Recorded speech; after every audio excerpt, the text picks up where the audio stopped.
I'm happy to be in this program because I started in doing and in a theory and practical. I think when I finish my 3 years in this program, I'll be a good technician because we deal in practical and we deal in theory. Where we're in a VETA, we deal in a theory, and when we are in a company, we do many practical. So I think this program will help me when I finish my studies in that 3 years.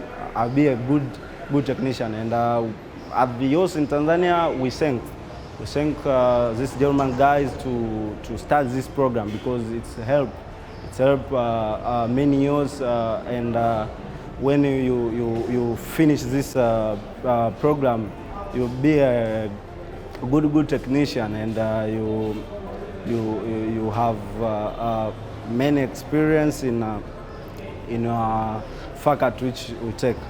And many technician I hear who they finish in this program. Many they get employed in a company here in our country and outside our country.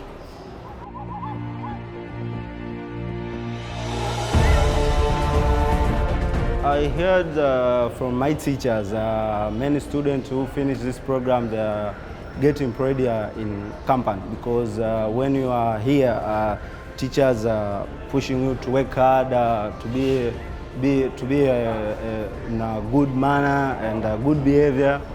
So yes, it's encouraged me to study in this program because I know one day I'll be a good technician and I'll get good work.